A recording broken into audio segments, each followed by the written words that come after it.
Have you ever been leading worship and you're trying to transition to the next song and there's this awkward moment? You're looking at the musicians are looking at you, you're looking at the congregation is looking at you, and you're just trying to get to the next song without this awkward moment. Today, I'm going to give you some tips on what to say between songs as you transition.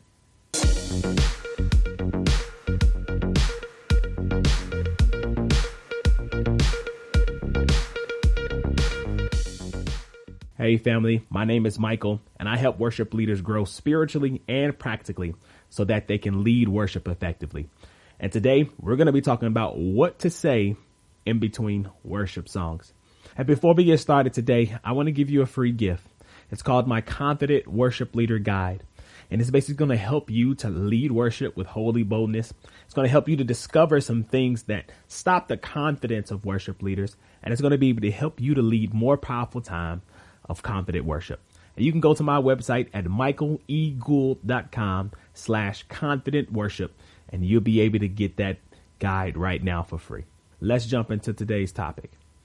So I've talked to worship leaders and I've been helping worship leaders over the years, and they always tell me, Mike, I don't know what to say in between songs. I get so nervous. It just gets so awkward. I don't know how to introduce this next song. The band has a long, drawn out intro that they have to get into, and we're just standing around holding our mic. This thing is so awkward. And I always tell them, hey, it's about transition. It's about transition. You want to create a smooth transition to the next song so that everything is not confusing.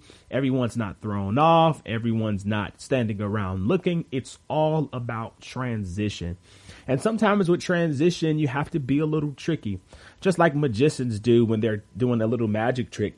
They're just transitioning. It's about the slip of the hand, the trick of the eye. And once you get these few tips down, I promise you it's going to help you to transition a little bit better.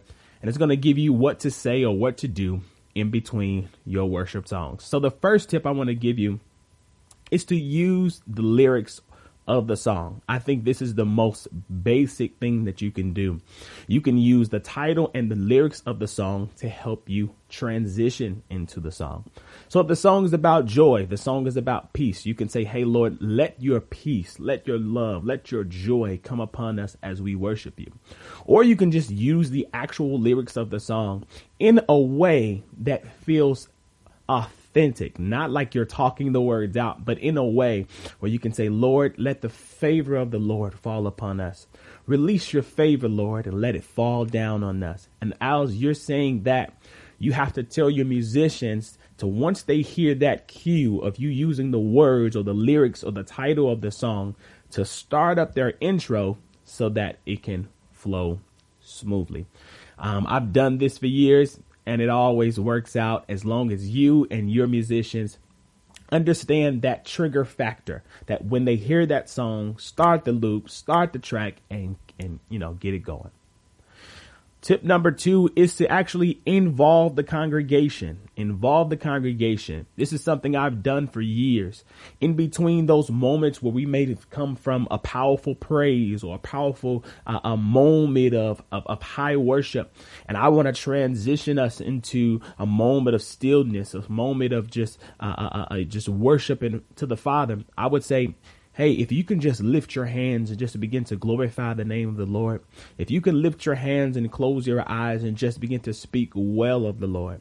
Now, once you invite the congregation to get involved, as they're closing their eyes, as they're lifting your hands, you're pointing to your musician, or you're giving the head nod to your musician to start the track while you're doing that. So that it's kind of like I said, the slip of the hand where the congregation is engaging in worship and the music is just starting and they haven't even, paid attention that you guys have gone to another song. That's probably one of my favorite ways to transition from a high moment of praise, a high moment of worship, into a more stillness or Selah moments of worship. And tip number 3, this is something that my friend Latrivia does so great. She's such an awesome worship leader. And what she does is she actually puts all of her songs in the same key, or she chooses songs that are all in the same key. Now, what I've noticed about this is when she's about to transition to the next song, the musicians don't have to make an abrupt stop because the song is in the same key. All they have to do is fall into the time signature or the chord structures. And I've seen her do this so productively over the years. It just flows like a journey. And the congregation actually never knows that we're, going to another song because it's all in the same key. They just flow. It's just a natural flow.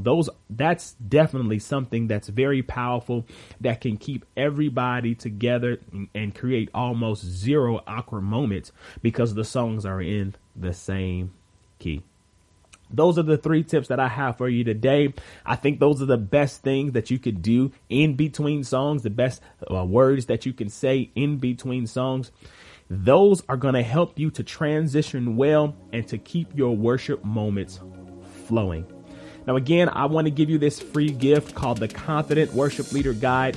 Again, in this guide, I'm giving you tips and tricks on how to lead worship confidently, how to discover the things that are hindering you from leading worship confidently. And it's going to boost your confidence when you grab the mic, when you start singing, and it's going to help you lead worship well. Just go to my website, michaeleagle.com/confident worship, and you'll be able to get that free PDF guide to you.